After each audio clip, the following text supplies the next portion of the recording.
নমস্কাৰ বন্ধু সকল অৱশেষত SSCৰ ফালৰ পৰা এটা ডাঙৰ খবৰ আহিল এটা অতিকে ভাল খবৰ আহিল তো আপোনালোকে নিশ্চয় দেখা পাইছে যে 25/11/2022 এটো লাষ্ট আপডেট হয় SSCৰ ফালৰ পৰা পদৰ সংখ্যা বৃদ্ধি কৰা হৈছে আগতে 24,000 প্লাস পদৰ বাবে আবেদন লৈছিল তো এতিয়া সেইটো পদ বৃদ্ধি কৰি 45,284টা লৈকে বৃদ্ধি কৰা হৈছে তো ইয়াতে যেটো আছে আটাইতকৈ বেছি পোষ্ট আছে BSF তাৰ পিছতে আছে CRPF আৰু তাৰ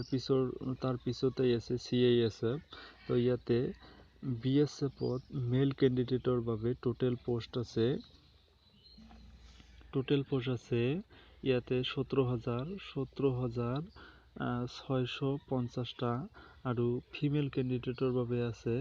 3,115টা ইয়াৰে টোটাল যেটো BSF ৰ পদ হয় ইয়াতে 20,765টা পোষ্ট আছে আৰু ইয়াৰ পিছতেই আছে CISF ত আছে মেল ক্যান্ডিডেটৰ বাবে 5,323টা আৰু ফিমেল ক্যান্ডিডেটৰ বাবে আছে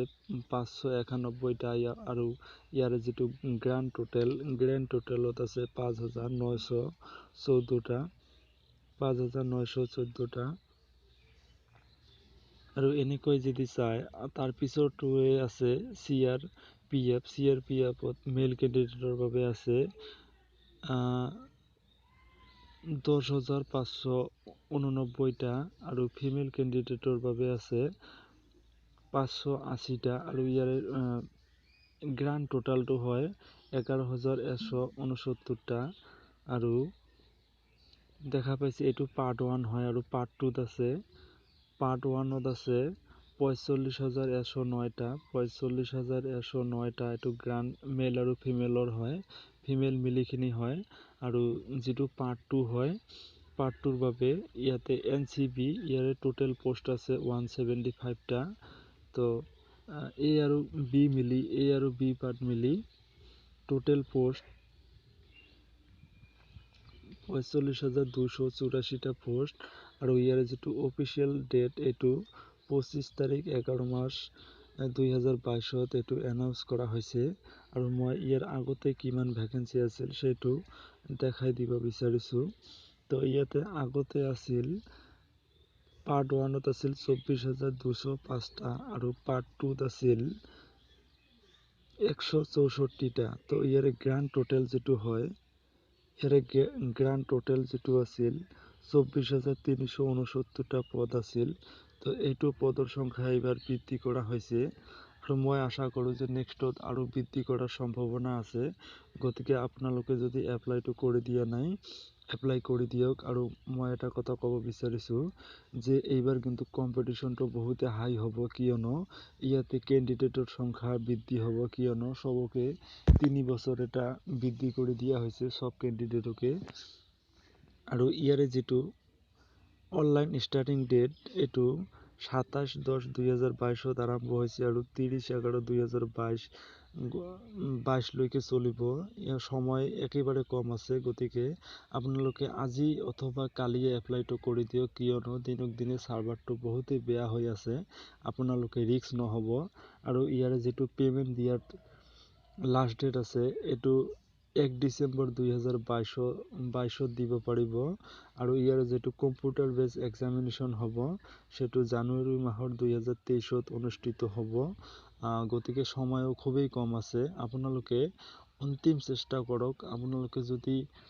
ইয়াৰ আগতে পোৱা নাই তেনেহলে এইবাৰ ভালকৈ ট্ৰাই কৰক আপোনালোকৰ নিশ্চয় এটো পৰীক্ষা ক্লিয়াৰ কৰিব পাৰিব একো কথা নহয় আপোনালোকে যদি মন দি পঢ়ে আপোনালোকে নিশ্চয় পাৰিব আৰু ইয়াতে এটা আপোনালোকৰ মাজৰ বহুতো ক্যান্ডিডেটৰ এটো কনফিউজন হৈ আছে যে 3 ইয়ার্স কাক রিল্যাক্সেশন দিয়া হ'ব তো মই এটো কথা ইয়াতে ক'ব বিচাৰিছো যে জেনাৰেল ST SC OBC সব ক্যান্ডিডেটকেই 3 ইয়াৰ্স এটা এক্সটেনশন কৰি দিয়া হ'ব তো 18 পৰা 23 বছৰলৈকে আপোনাৰ এটো নৰমাল হয় আৰু ইয়াৰে যেটো সময়টো কাউন্ট কৰা হ'ব 1 তাৰিখ 1 মাহ 2023 লৈকে এটো সময়টো কাউন্ট কৰা হ'ব আৰু